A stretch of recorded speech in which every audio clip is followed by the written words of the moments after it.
What's up? This your boy Wyclef Jean, and y'all watching Impact Theory. Let's get into it.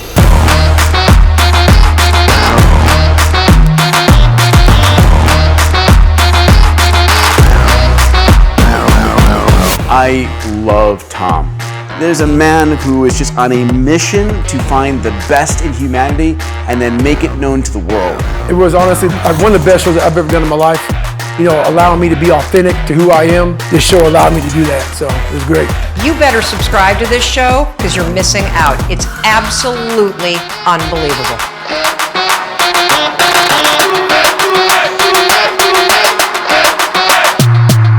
It was a lot of fun. I was really impressed with the prep work and was able to get into things that I actually care about. Most people don't put in that type of work.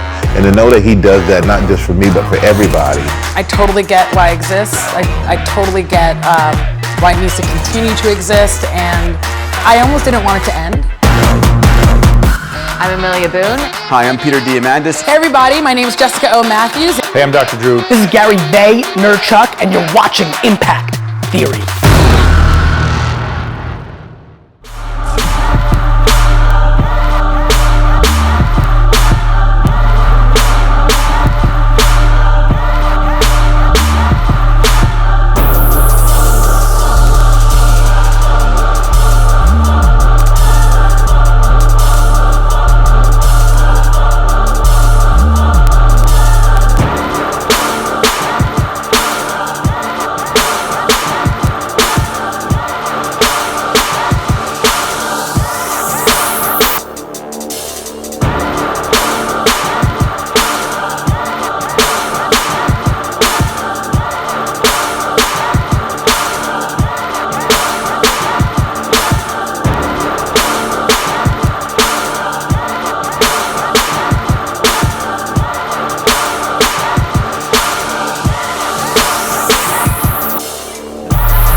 Hey everybody, welcome to another episode of Relationship Theory. I am your co-host, Tom Bilyeu. I'm here with my beautiful wife, whose hair, by the way, is looking very amazing. Lisa Bilyeu. Hello, my dear. Hello, people. Did you just do it this morning? Last night. Really? But you did something this morning, I promise. You did not come out of the gym looking like that. The funny thing is, and maybe other people can relate to this, every Sunday, I knew it's that. like a whole ritual we have together. Post gym, and then when you came out like freshly ready for work. In the gym, it's tied up, and then yes, of course, when I get ready, I bring it back down. Exactly. And do you like blow dry it or brush it or anything? Maybe like a tad. Exactly. He's trying to get out of it now. I am not. I well know. Sort of, that our Sunday ritual is you doing your hair. So I can see, sorry, I'm just going to interrupt this in a minute because I want to give our live people the best experience possible. Our wide camera, guys, is super blown out.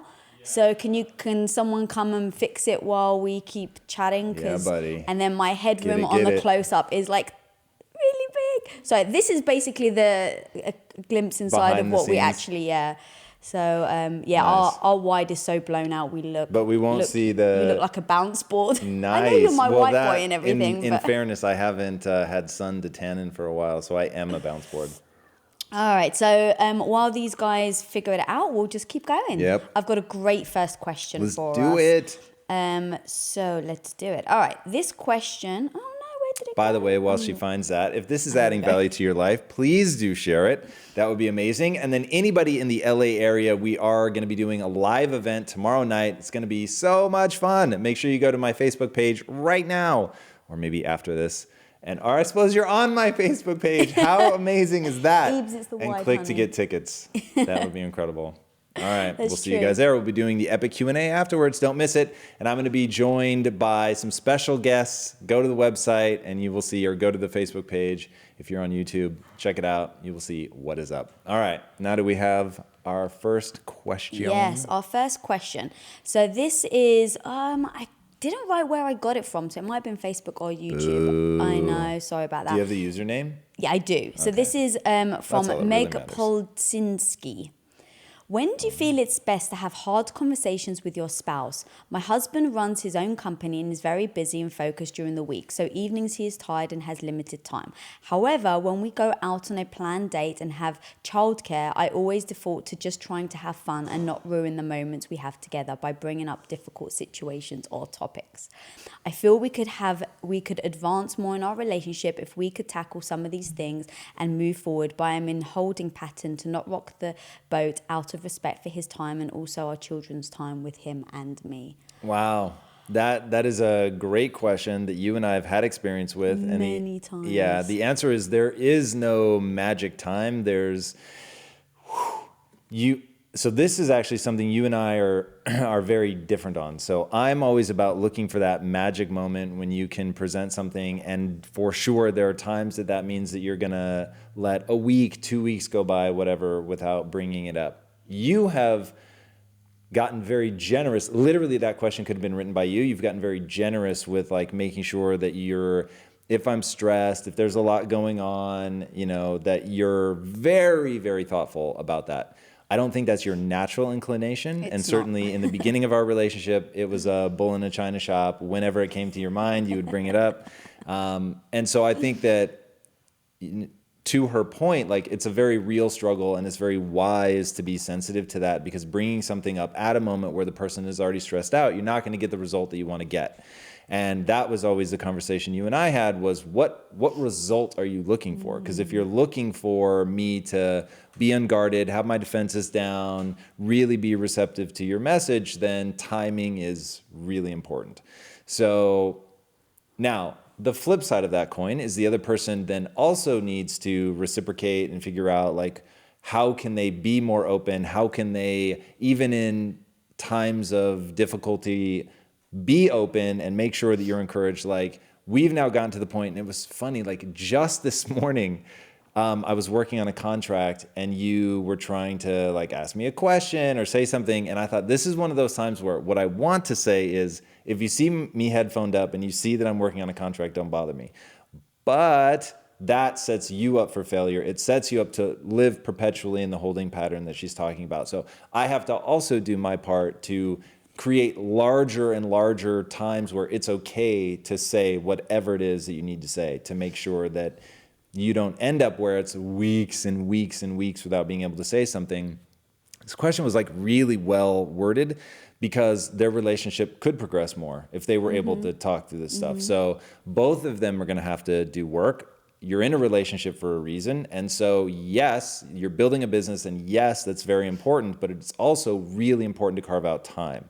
So, in fact, last week was insanity. Yeah, I literally was going to use last week as the perfect example.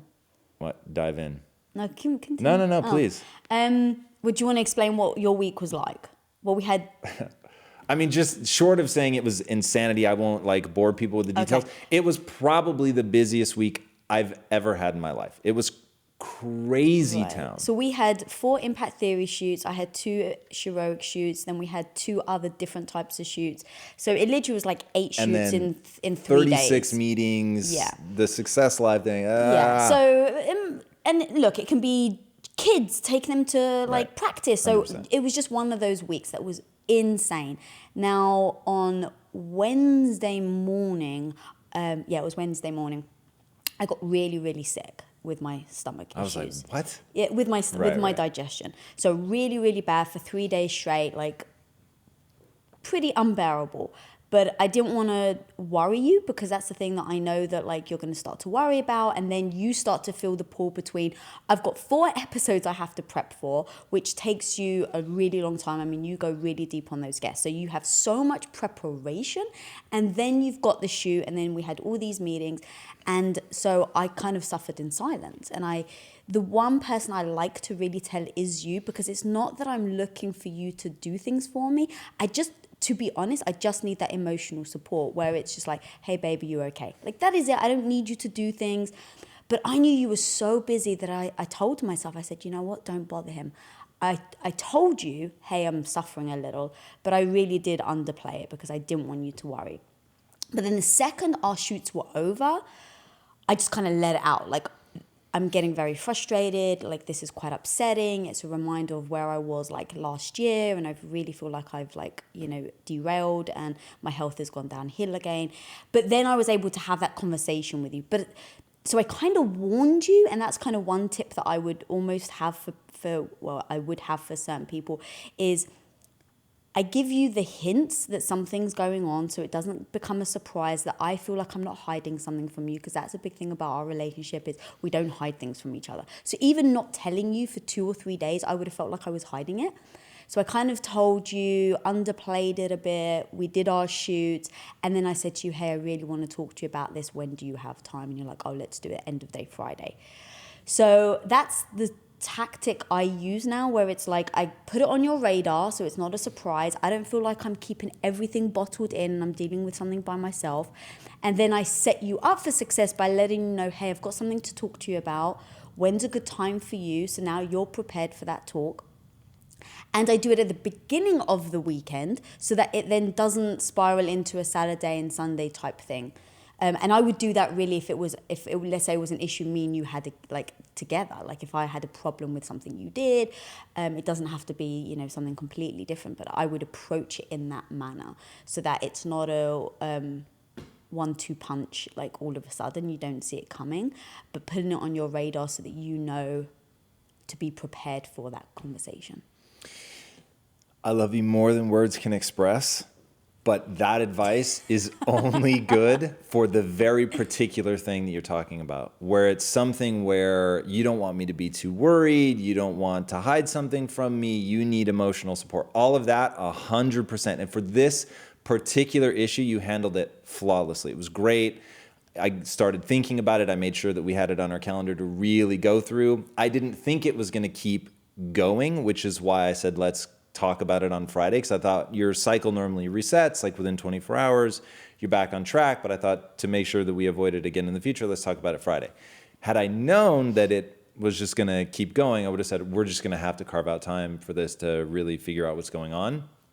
But if 9 times out of 10, the kinds of conversations that people are having a hard time with is going to be a critical conversation. It's going to be I think they won't use these words, I really hope, but the way that they're going to be interpreted, the reason that it's a dicey conversation is because it's going to be, you're not doing this thing right, or we have this problem in our relationship, or I don't like the way you're doing this with the kids, or whatever, right?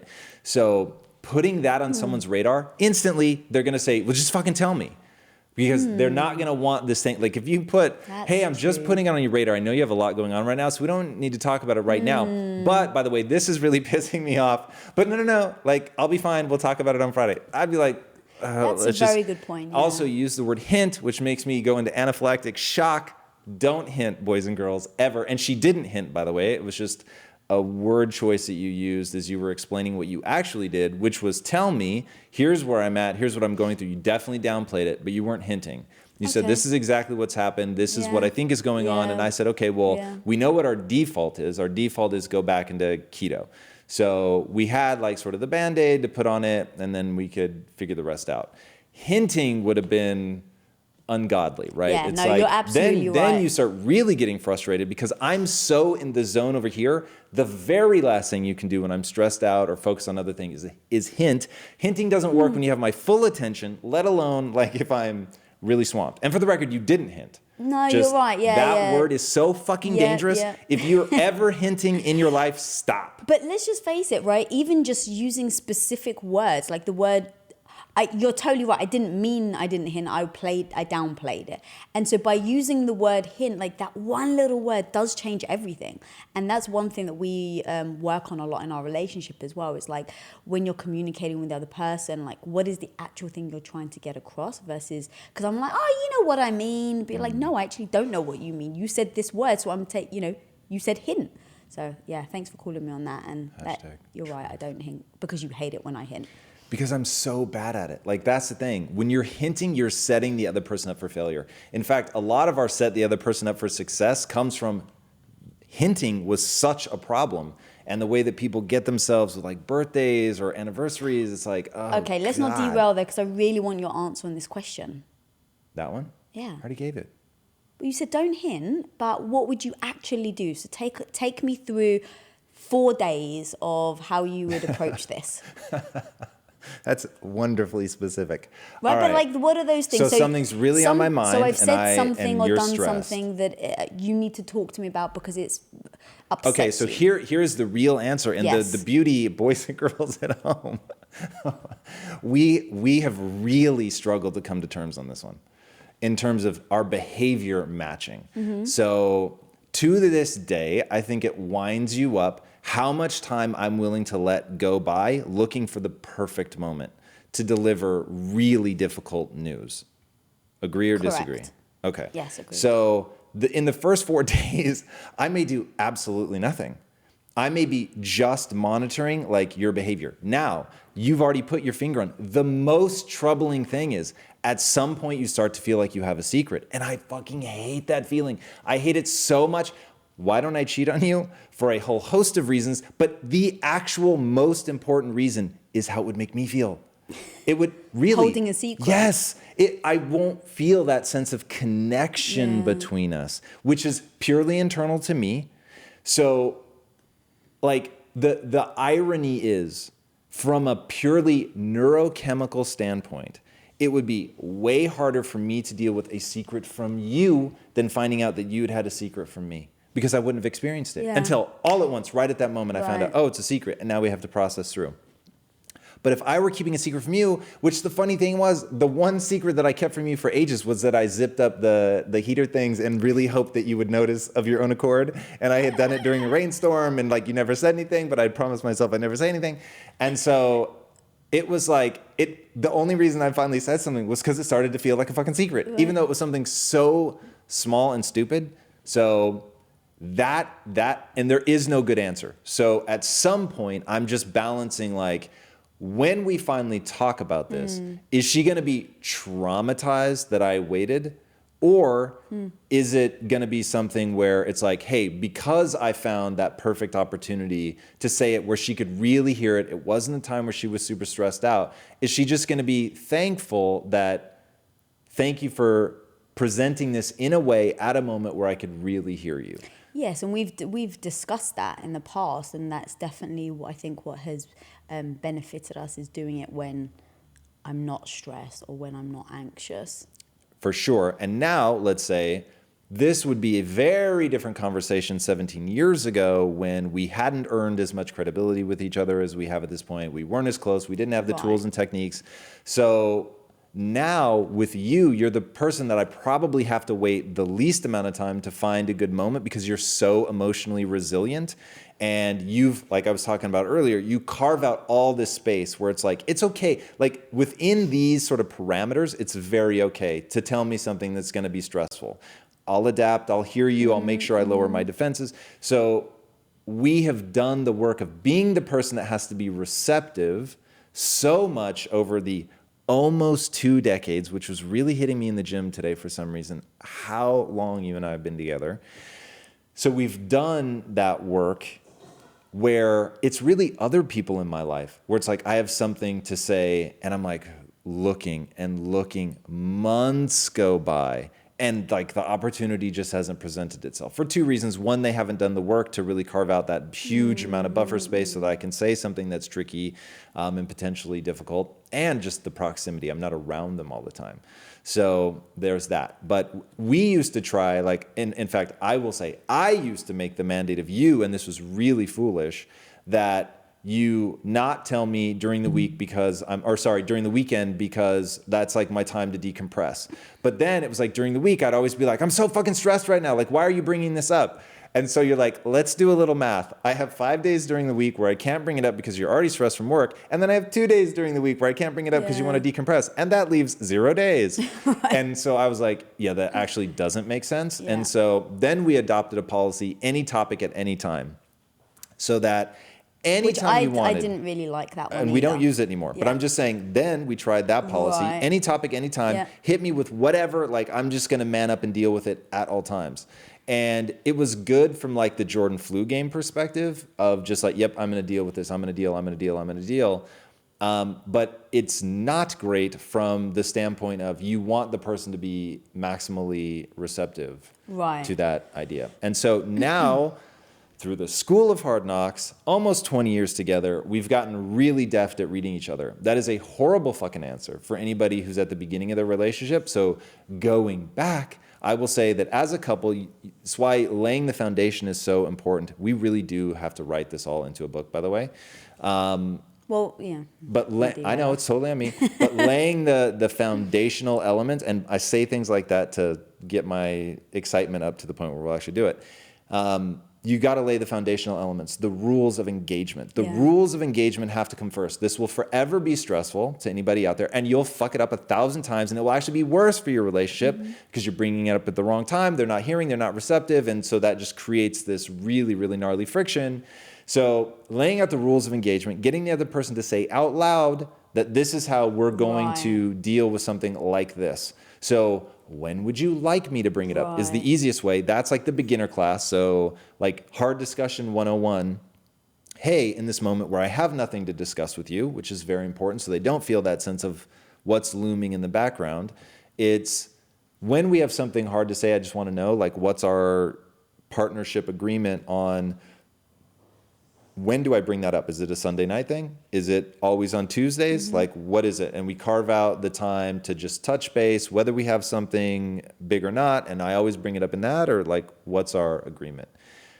Once you agree, then you can work from there and you'll finesse it and get better over time. Yeah, and that's the thing that you even said, like, don't be afraid to try it and it not work. Like for us, we tried one way, it didn't work. We swung really hard the other way, that didn't work. So I won't say it didn't work, it just wasn't optimized. That's so funny. That's my identity speaking there. Interesting.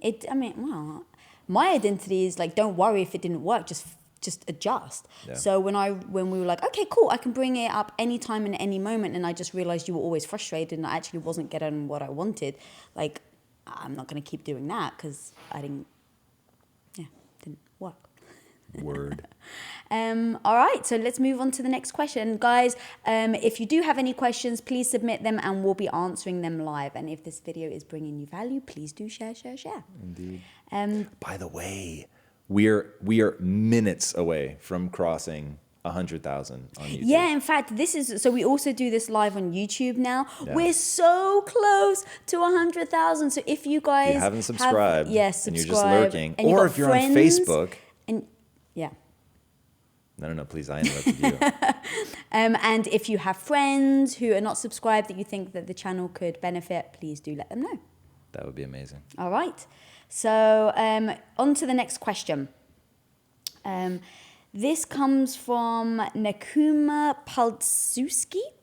As a wife, how do you not have negative feelings about being scheduled into their busy life? I am married to a very goal-oriented man who hyper-focuses a lot. Many times we have a hit-and-run relationship. He does give us, myself and our son, time, but most of the week we are on the back burner. Actually, this is easy for me because we decided right from the get-go what the goal of the family is, right? Me and you is the family. So we don't have kids, but we call it the Bilyeu household. We've got two Minucci's. We've got two Minucci's, two furry babies. So really it's, what is the goal of the family? So we had sat down and we'd gone over the goal of the family and then the goal as individuals. So your identity, what your goal is as an individual, what my goal is as an individual. And then what are we looking for as a family? And we agreed what our future would be, right? We are building an empire. We're building this massive company. And we both really want it because we really do want to create impact. And so when I think about all the time that you're spending on the business and that you're spending on the work, it's because we've already made a deal that this is what we're going to get to. So you better believe that if you're not working hard enough and you're slipping, we came together as a collective and agreed this is what we're going to do. So I would actually hold you accountable and be like, look, babe, we're not where we need to be. You know, what are we doing wrong? Are you not working hard enough? Am I not working hard enough? And so we approach it like that. Now, that doesn't mean that as the wife, I don't have moments where I feel neglected and I feel pushed aside and I feel like I am second. 100%. The thing is we've decided that's what we're going to do. And I know deep down that I'm not number two, I'm your number one. And if I ever needed to, I would kind of say, hey, I'm your number one, it means that I need this. But I've never done that. Because when it's been important to me and I've needed time with you, I've said, hey, I need time. How often do I do that? Very, very rare. But I want to make sure people hear what you're saying, which is that when you need it, you do it without like a moment's hesitation. Correct. So for instance, when I needed to speak to you after all of long last week, I was, like I said, I wasn't feeling well and I just really needed you. So what I did was I saw how busy he was. He put me second, which I was aware of. I was in, pain, but I was like, we've agreed this is what we need to do. We need to shoot these episodes. I need you to go out and smash those episodes because that's what's going to bring the company, make the company better. And we've decided as a collective that that's what we want to do. But at the same time, I don't want to be neglected and I need to know that you're there for me. So I spoke up and said, hey, I need time with you. So after the shoot on Friday, can we spend some time to do it? I don't feel weird about doing that, scheduling your time, because I get what I want. Like, what do you actually want? What are the results you're looking for? And then act accordingly. So if my results that I'm looking for are, we need to build this massive company, we're both so driven to do it, I know you're my number one, but I'm not feeling it in this moment, but that doesn't matter. I know that ultimately I am. And so I hold the responsibility of making sure that me and you are always connected like that. And I know that for your personality, the way you're wired, you don't. So I've just owned it. I don't take that personally. So really I would, just flip the switch in your brain. The one powerful quote you gave me that I use all the time now is you get what you focus on. If you're focusing on the fact that you feel neglected and that you're put second all the time, you're going to start to feel like that. But if you focus on you guys are doing it as a team and you're the most amazing partner to your husband because you not let him, but for argument's sake, I'm just going to use that word, you are facilitating him to go out and crush it all week, you should feel proud for that. You should love that and feel proud that you're part of that. And so I think that if you just keep telling yourself that, you'll start to focus on that. And I think that will help you get out of the feeling of I feel like I have to schedule. So now I'm just like this business acquaintance type feeling. I don't feel connected to him like he's my husband. So I think that would help the mindset of that. Love that. And I think it's important for us to note that we're not the right people to follow for a lot of people. So I'm just purely saying what we do. Yeah, 100%. Hiding in your answer is you were drawn to my ambition. And when you said, the one thing you've given me that I repeat all the time, I thought you were going to say, this is the life we chose, right? So it's tough because she has a child, but at the end of the day, she's got to decide, do I want to be with somebody who's hella ambitious or not? And if I do want to be with somebody who's really ambitious and I'm drawn to that, and that's part of why we're together, then this is the reality, right? So there is no other way to get ahead. That's just the truth. So if you want somebody who's really ambitious, then that's the life you chose. And you have to understand that scheduling yourself in, one, feel absolutely confident that that is 100% okay. It's the right thing to do. Somebody in the relationship really has to be the protector of that. Clearly, that's you. You do an amazing job, which, by the way, I didn't want to interrupt you, but I'm really grateful to you for that. Because I get so much out of this relationship. That's why it's my number one priority. But just like you said, I know myself well enough to know that I would always feel like I could do like, oh, we'll address it this weekend. And then if a business opportunity came up that was just like 1 in a million, I would do it. And I would keep doing it and doing it and doing it. And it is because I so like put you in my mind as like the person that I have to protect, my number one, the person that I've got to make feel best in the world, like all of that, that when you speak up, and you're so good about not being abusive, that when you speak up, like whatever it is, like I have that switch that goes, nothing else matters. So whatever the opportunity is, forget it. And there have been but the smallest of handfuls of times in our life, I can actually only think of one, where you said, this is important to me, and I said, this is important to me, and they were in direct conflict. Wow, I don't even remember that. We talked about it the other day. It was when when I was getting called away on a business trip, as you were having a hard time emotionally, and I once said, in 17 years. Right. Yeah. But so I hear what you're saying about like she needs, oh God, I can't remember what phrase. It's the life you chose. Right. And that's why I kind of started by saying you need to come together collectively and say, what are we both trying to achieve for the family? What are our goals collectively? And I think that will, because if he's like, I want to be so ambitious, I want to be, the world's most successful entrepreneur, blah, blah. And she's like, I want someone who's going to be home every single night at 6 and put the son to bed and us bathe our kid together. Like having that initial discussion is so important because it then comes down to you want different lifestyles completely. Yeah. And I personally don't know how you come together on that. If you are so apart on what you're looking for. But if she likes the ambition in him, but she's also torn because she wants to be with him and have that quality time with the son, like I really do think there's ways to work around that. And that's everything that I kind of noted. So, all right, next question.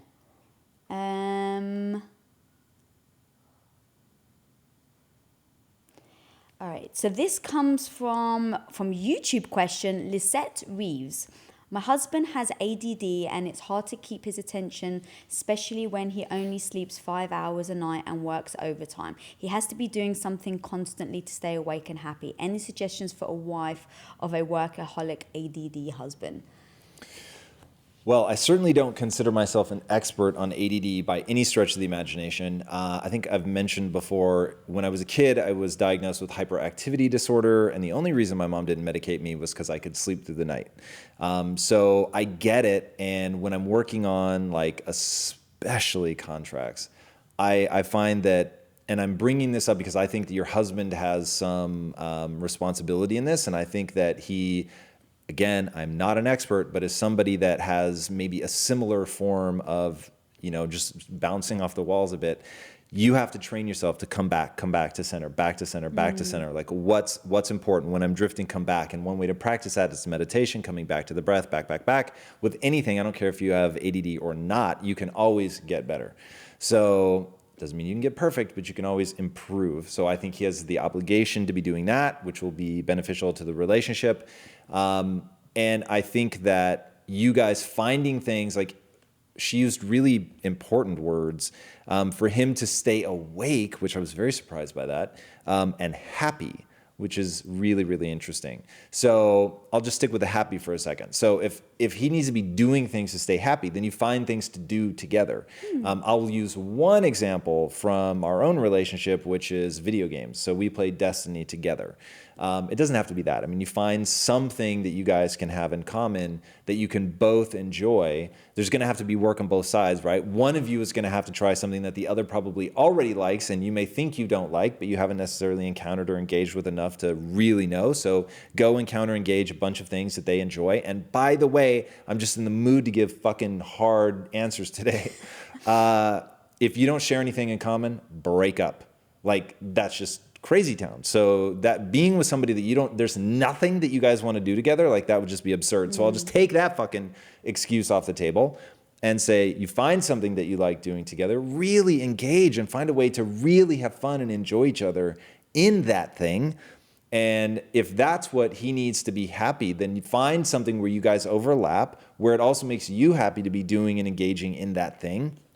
Then if he's doing the work to practice coming back to center, and everybody, if I have fucking time to meditate, everybody has time to meditate, and any like excuse about not having time is total BS, especially if this guy only sleeps 5 hours. Welcome to the club. It's amazing. That's a gift. It's phenomenal that he can get through life on 5 hours sleep. I'm super stoked for him. So that gives him more hours in the day. So more hours in the day to practice meditating, more hours in the day to carve out some time for her, more hours in the day for the two of them to do something together. I could literally give a book's answer on this. I'll stop there. This is so interesting to me, but like, I know you. I know the way that you threw yourself into playing video games in the beginning when you thought this is kind of dumb, but he's really being sweet about wanting me to try this. So I'm really going to open myself up and give it like its best chance of succeeding. It's kind of like the stereotype of the woman who shows up when her husband's like a total freak for sports and she shows up in the jersey and like got all the snacks. I love that. When people do stuff like that, that is so cool. It's kind of like a boyfriend who gets baptized for his girlfriend or his fiance, and to the point where the bishop says, this is the best candidate I've ever seen. Just saying, hypothetically, of course. Hypothetically. If somebody were to go to those extremes. Yeah. But that's being in a relationship. That's the beauty. That's the fun. The one thing I also want to add, though, is like, what problem is it causing her? If he's bouncing off the walls, not bouncing off the walls, falling asleep, not paying attention, not giving her time, overwhelmed, stressed. It's hard to keep his attention. Yeah, she feels ignored. Right. So is that when you guys are together, you're feeling ignored? Like really identify, like peel the onion, figure out let's peel it. You ready, homie? Let's do it. Think about the times where you try to talk to me and I've got 1,000 things on my mind and it's during the workday and you're asking me about something personal and I literally don't have fucking time for that. Yeah. And I say, I don't have time for that. Right. Imagine if you felt like that on the weekends. And you'll get, maybe that's not their situation, but that's taking it to the extreme. That would be a horrific place to live. Yeah. It's like how I feel when you're checking email and I'm trying to talk to you. It drives me nuts, especially because I think that email will be the death of Western civilization. So the fact that I'm trying to talk to you and you're checking email, the scourge of the planet, but when we're doing things like that, let's say I'm on my phone or you're on your phone and I'll go to say something, I'll specifically say, I need to tell you something, let me know when I have your attention. Like we actually use that language so that I don't feel ignored, because there's nothing worse when you're at dinner or something and you're trying to have a romantic moment or something and the other person picks up their phone. Like, I get it. Like it becomes habit and it becomes like it's your work. It's our lives. That's what we do. So I don't take it personally. But if I have something important, I want your attention. For sure. And so I get so if that's what she's referring to, like I get wanting that. And so I would just say, I have something to say. Let me know. And then you'll be like, all right, you have my attention. So you put your phone down. You're looking me right in the eyes. And it makes a difference.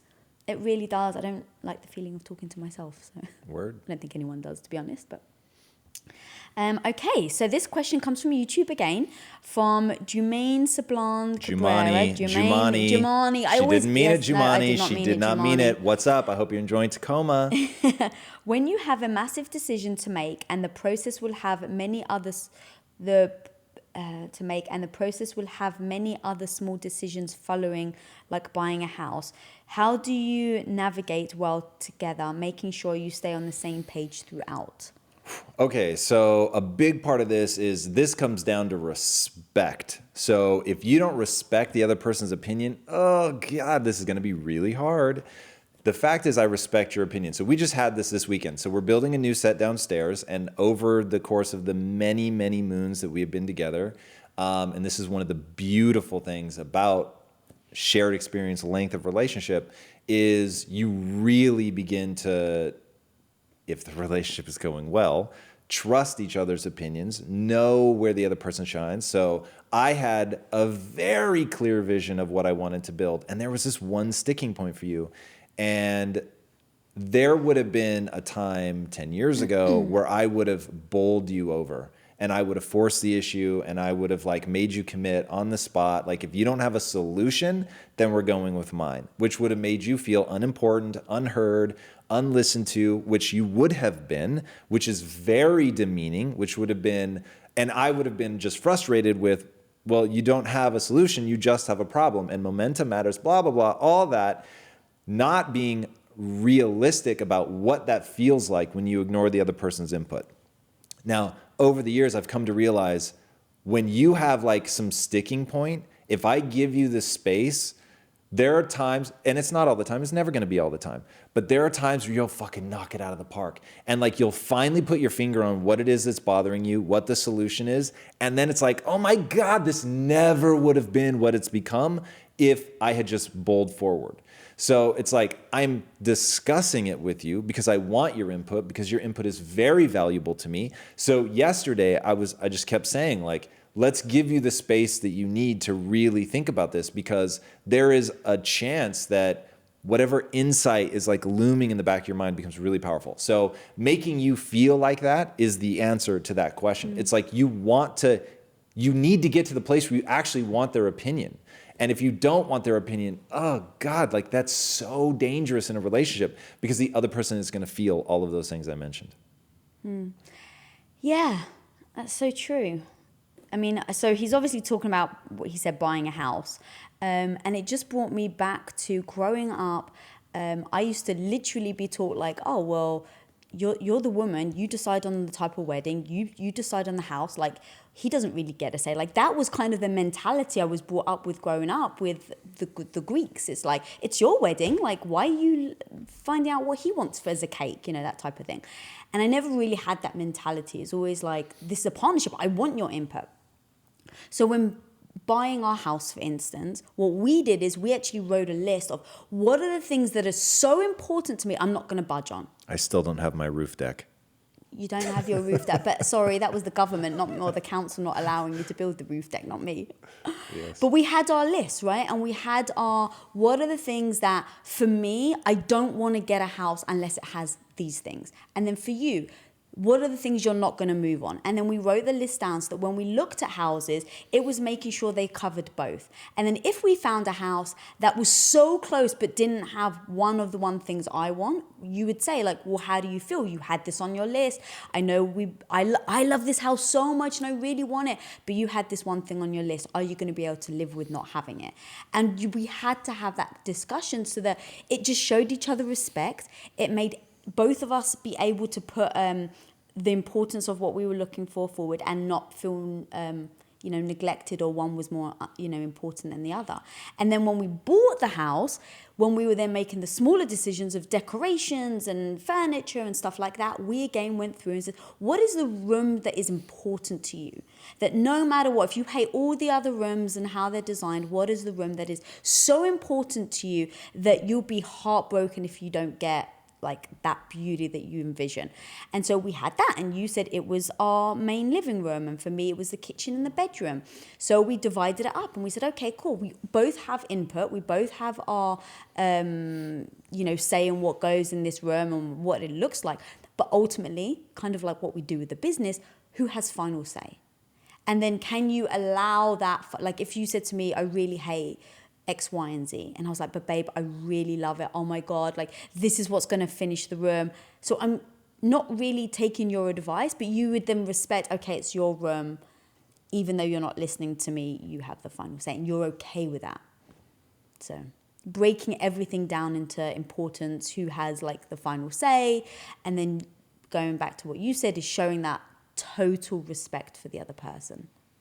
Agreed. Okay. Anything else to add to that? Or no, you nailed it. So a couple of shout outs. Shout out to Jacob Barncastle from Sweden. Wow. Dylan Black from Spokane, Washington. Nice. Spokane is in the house. And Anon lyricist. Wow, that's actually your last name. I'm going to guess no. Lyricist. Anonymous lyricist is what I'm...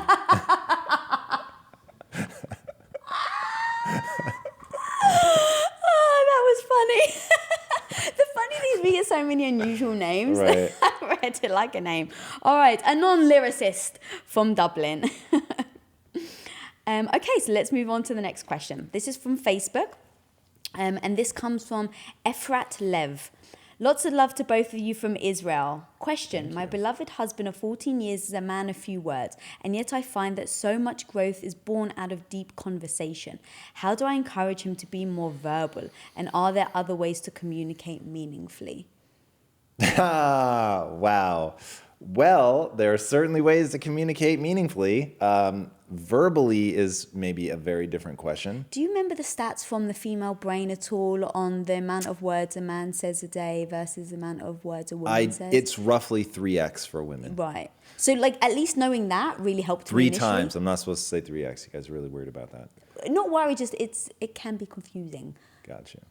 So 3 times the amount. Yeah. So, the second I heard that and understood, I don't remember the stats, but like why the brain is developed in a woman and the way that she wants to verbally communicate versus a man. Like, I think that's really important, understanding the base. So it's like, I don't judge you for being more quiet than me. I just embrace, okay, well, I'm going to speak 3 times more than he is today. So this is part of my 3 times. Yeah, it's so interesting given what we do now, because I find myself in certain circumstances being highly verbal, and anybody watching on Facebook or YouTube, that's how they think of me.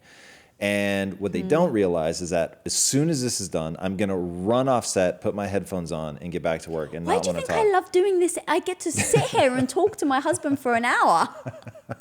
Not very just true. a hat rack. Not just a hat rack. And so there are times, especially because of the amount that I have to communicate to the team, there are times on the weekends where literally I don't want to say anything. And it's like prying words out of me to get me to talk. So again, I'm going to come back to work has to be done on both sides. Just because he has a desire to be quiet does not mean that's good for the relationship. And if you have a woman who really needs to process verbally, needs to either process herself, and so he needs to find ways to really signal. And I remember, I think I've told you this before, but I may not have, or you may not remember. The reason I say right during people's you'll be talking, right, is because when I was younger, my mom used to go crazy because I would just sit and listen. I wouldn't say a word. It didn't even occur to me to verbalize externally. I'm listening, I'm taking it in, I am understanding everything. I just didn't think to verbalize. And You so didn't think of that it was an acknowledgement of what is being said. So now it's like, I remember somebody, this was a long time ago, but somebody was like, you say right a lot. And I was like, yeah, like I do that because my poor mother like had to literally train me to externalize something so that she knew that I was listening. So understanding that you need to find out from your partner what they need in the communication. How do they want you to nod more? Don't lie. If you don't agree, don't nod. But if you agree, nod if that's useful to them. Say something, verbalize, have a word of affirmation, whatever it is that's real to you and they will take as like useful communication. And then you have to push yourself. If you're like just innately, you want to be quiet and you want to go internal, but the other person needs that, then you've got to really push. And then what you've done a very good job of is there are times where you will be very verbose. You'll talk, you'll say all the things that you need. And as long as I'm really engaged with you, even though I'm not saying a lot, that it's still a very meaningful exchange for the two of us. And so one thing I've just learned to do is to, when you've like really said something, I will reiterate what you've said so that you understand, not repeat, reiterate. So if I'm understanding, like this is what you're saying, so that you know I understand. And I think that can be very useful for somebody who is intrinsically sort of quiet. Yeah. Yeah, and that's the thing, is that everybody has their own way of needing to communicate. So for her, if it really is, she needs verbal communication back if she's having a problem or she wants to discuss something and he's not. Like, I would say be honest about that. And that's one thing that we've done is, let's say I've got a problem or I've got an issue and I just want to talk about it. And let's say I'm emotional. You'll say to me, all right, babe, what are you looking for in this discussion? And I remember the first time you did it, I'm like, this isn't the time to ask me. Like, I'm all upset. Right? But it's such the perfect question, because sometimes, and I don't know if you guys at home feel this, but sometimes it's you're saying something just because you want to get it off your chest. You're not actually looking for someone to fix it. In fact, you just want them to shut up. You don't want them to give you advice that you may know is right. Sometimes you just need to get it off your chest. And so sometimes that's me. I just need to get it out. And I know that right now my feelings are petty. So I don't want your advice because you're going to say, Lisa, you're being petty. I know that. So I go, okay, I just need to get off my chest, so just listen. And that's what exactly you do. You say, what are you looking for? And I'm like, I just need to talk. And you're like, cool. And you'll sit there and you'll nod and you won't really say much, and I'll just let it out. And then I'll go, okay, like, I know this isn't right and we should talk about it again in a few hours once I've calmed down, but thank you for listening. And then we'll walk away and you've barely said 2 words to me. But that's actually what I'm looking for. Other times it's, I really need your advice. Like, here's the situation. I really need your advice. What would you do? So kind of asking you the question of what I'm looking for, I think is important, because if you're not typically a verbal communicator, then I think it's the other person's responsibility, partly responsible, for saying, this is what I need from you right now. So even if you're not normally verbally, like communicative, is that right? Mm-hmm. Communicative. I get that, but this is what I really need. So, there you go. Very, very useful. All right, so next question is from Facebook, from Amy, Amy Notine Cevalos. I can't talk about details during the workday, and then after work he needs to decompress. How do you not get upset about feeling like there is no time for those conversations? I guess we kind of answered that earlier. Yeah, it's interesting that that's come up twice today. Yeah. For instance, we need to plan trips. We are long distance, and if I need info that is hard to get out of him in timely manner. Well, so that's a nice specific, nuance. Yeah. So I will say that, again, rules of engagement are going to come to save you. And so you want to say, you have X period of time to give me an answer, whether that's 24 hours, whether that's 72 hours, whether that's 45 minutes, whatever the answer is. And within that time, like, you're going to be heard, your thoughts are going to be taken into consideration. If you fail to meet that deadline, and this is something you agree on, obviously, you don't just hand them down like mandates. Yeah. But once you've agreed on it, then it's like, and I'll say this to the team, if you don't hear from me in an hour, a day, whatever, just go. Yeah. And you'll never get punished for creating momentum, even if it ends up being wrong. Ever, ever, ever. The thing that annoys me is when we're standing still. So never wait for me for more than whatever. And I think if they do something like that, then it's like, she may then have the secondary frustration of, I'm making all the decisions myself. But in my value system, it's like, you got to man up. That's interesting. That could be interpreted like he doesn't care. Yeah, I mean, you got to have those conversations, right? So we're going back to ambition. We're going back to choice matters. It's like, if he's ambitious, he's very busy. And I don't know, she may be in exactly the same thing, but you're having a values conflict, right? So she like prizes, I'm guessing, I'm so reaching into the situation here, but she prizes like getting answers in a timely fashion so that things can be booked way ahead of time. He may be, like me, very last minute, happy to suffer the consequences of doing it right as it has to be done, which means that it's not going to be done necessarily as thoughtfully. Like, there's just, when it comes to logistics, like, you want to talk about something I will put off until there is a gun to my head. And yes, that means that I may not get the hotel that I want and all of that. It just is what it is. Yeah. So that doesn't really matter to me. It matters to you deeply, which is why I have an alarm, which I already pinged Amanda like a month ago. We need to book our New York trip for December for the kickoff to the Christmas season, because otherwise we're not going to get the hotel that you want. So we need to make sure we move on that. Yeah, and then one thing we always do and say to each other, set the other person up for success, right? So set him up for success, like you said, when I need to book it by X day.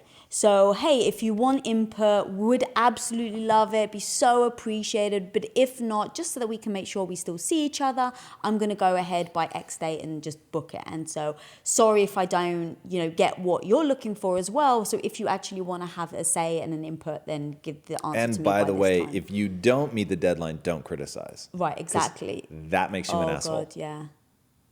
Exactly. Yeah, so set the other person up for success. And there was something else that you said, but I don't remember what it was. So, all right. Yeah. Okay, so next question. This is from... Okay, this comes from YouTube, from Dylan Black. My partner and I have very high highs and very low lows. We question our relationship on a regular basis. What are some signs that a relationship is progressing in the right direction?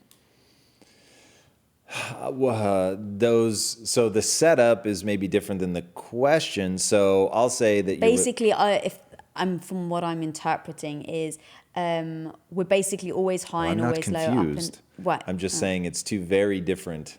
But I think the last part is issues. basically, so what signs that a relationship is progressing in the right direction? Basically, how do we know if we're going in the right direction? Wow, is that what they mean by that? Thank you. I'm very grateful for that. Thank you. That was kind of what I took away from the question. But you know, I mean, like, how do we know we're actually progressing? Because when sure. we're on And a high, I think it's great, and oh my God, we're doing well, and we're going in the right direction. But then we backtrack again, so it's like 2 steps forward, 2 steps back, and you're kind of just on the spot. Yeah. And go. Thank you. So I feel like they need to be addressed separately. So the first part, you're describing a manic relationship, so that like every alarm bell I have goes off. Now, I don't know if that's because you guys are both actually manic, and so barring like really resolving that issue, perhaps with the help of professionals, like that just, it literally isn't a stable way to go about a relationship, hence the high highs and the low lows. So you need to be very careful. And if I found my whole life, in fact, everything that I talk about is about finding the center.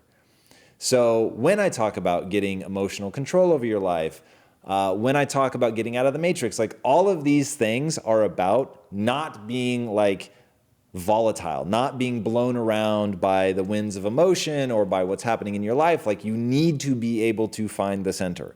So the two of you collectively, and I don't know, maybe one of you is the one that's introducing the mania to the relationship, but you guys need to collectively find the center. And so if that means rules of engagement, meditation, practice, like whatever that looks like, that is exactly the journey that you need to go on. Okay, so that's the mania. Then what are the signs that the relationship is going in the right direction? I'll say it very simply. You make each other better. You feel better about yourself when you're with the other person. You think about helping empower the other person, helping them live their best life, their most fulfilling life. You help them find the center. Like those are the things that show that the relationship is going in the right direction. The relationship at the end of the day is meant to facilitate how you feel. It's meant to be a connection. It's meant to be something that really finds the depth of the human experience. You can have a wonderful life without somebody. So if you're going to get into a relationship with all of the compromises that it entails, it needs to be because it is adding more to your life, that being by yourself is somehow worse than being with that person. Now, if that's true, then you're going in the right direction. Yeah. Yeah, there are a lot of relationships that have those extreme highs and extreme lows. So that's good feedback, really good feedback. I don't really have anything to add. It was so good. All right, we've got time for one more question, I think. Although, yeah, my computer's always like 3 minutes behind. Why? Fast. Your Sorry, stream is fast, yeah. Which is, I don't know how. It's an Apple Mac. Yes. But anyway, I don't want to get derailed on that. All right, so this question is from Stacey Lee. Lisa, when you were working alongside and helping Tom in Tom's previous active roles in his company, i.e. Quest Nutrition, how was it like being his wife confidant? When did you know to allow Tom and his partners to have their space? I've been helping my husband's company on the side, but sometimes I'm not sure if I'm crossing the line or if they really want to figure things out on their own. Yeah, I mean, I guess I didn't think of it as helping out. I kind of thought of it as like being a part of it. So I didn't really think like how much do I overstep or not in that regards. Like I was a part of the company and we built it. And so I didn't feel that. But in regards to like other things that may not have anything to do with you. So for instance, I had a position in the company and my position initially was running shipping. And so I was shipping boxes from my living room floor. And then we went to your business partner's house because we were using his garage because we had grown so much.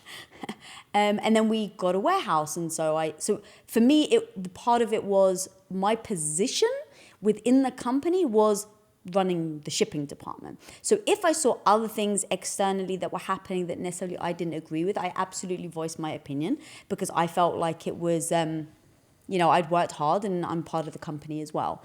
But I never forced my opinion on you and judged you if you or your business partners made another decision. So I kind of like I never held back because that's just not my personality. But I would absolutely respect that I've got my position, I'm running this, and I shouldn't kind of like, I guess, force myself on other situations that I'm not actively involved in. And also just the respect of no one wants, like the wives get the bad rap, right? It's like, they come in, they're opinionated and they bulldoze everyone over, and I never wanted to feel that either. So I was very sensitive to that situation. Yeah, it's interesting. Your answer, I think, sells you so short. If there's anything that you've had ninja-like deafness to, it has been the sensitivity of understanding like how to just smash it from a value perspective and not be Yoko Ono. So like you were the anti Yoko Ono. You were so easy to deal with, and you knew, okay, my job is fulfillment and that entire universe, and you smashed it and crushed it. But at the same time, my partners and I ran the company, right? We were the only ones that had universal purview. We looked at everything. The three of us dealt with everything together. We each had our own universe, but we would come together. And you were never forcing the issue. You were never like saying, oh, I should be in those meetings or anything like that. It was just very clear. That was the dynamic that we had. Now, I can't speak to the dynamic that you have or your husband has with his partners or whatever the case may be. But usually, if you're asking the question, it's because you know you're stepping up to the line, even if you're not crossing it. And since it's your husband, her husband, or boyfriend, your significant other, how about that? Husband. So you should be able to have the world's most frank conversation with him and say, hey, I'm starting to worry about this. Am I crossing the line? Am I walking it perfectly? And if you guys need to get to the point where you both can, without being lashing out or anything, just really have a real conversation. And you need to be very open because it is so sensitive and wonderful and amazing of you to be asking this question. Now be open to receiving the answer, right? And if the answer is yes, like it's getting a little stressful, like whatever, his answer is, be open, be respectful to that, right? And then now, like you have so proven, and part of the reason, by the way, there was an unbalance. So even though I would say that it would be pretty reasonable of you to take, you could even go as far as to say that you were a founder there, right? So definitely part of the founding team. And yet there was like just an unspoken understanding of what the dynamic was, because the three of us had been working together for so long as a partnership and then moved into this. And then we were inviting our significant others to be more involved in the business. And through that tenure there, you were so good and you learned so much about business that for me, it was a no-brainer to want to co-found this with you as an equal partner. So it's really been a journey and evolution for you as a business person to getting to this point where it is so clearly an equal value exchange for the two of us. So that's also something to think about, just because the dynamic that you have now is having to take the back seat, having to step back a little to give them their space. If you and your husband are really enjoying the process of working together, depending on what your path is and what you guys want to make come true, there can be another evolution beyond this. Yeah. And you guys really gave me the space and respect to run my department how I felt it should be run. Obviously, there were like some overarching things that had to be done, whether I agreed with them or not. But you guys were very respectful in, the people we were hiring. Like that was me because I was working with them every day. So, I had a lot of freedom to run my department. And then when I moved over to media, working with Nick, who was the head of marketing, I mean, he was just incredible. We had the same vision, the same goal. And so, you butt heads with people, but I think that as long as you guys give each other the respect and listen to each other. So, that's one thing. You've obviously got some opinions on the business.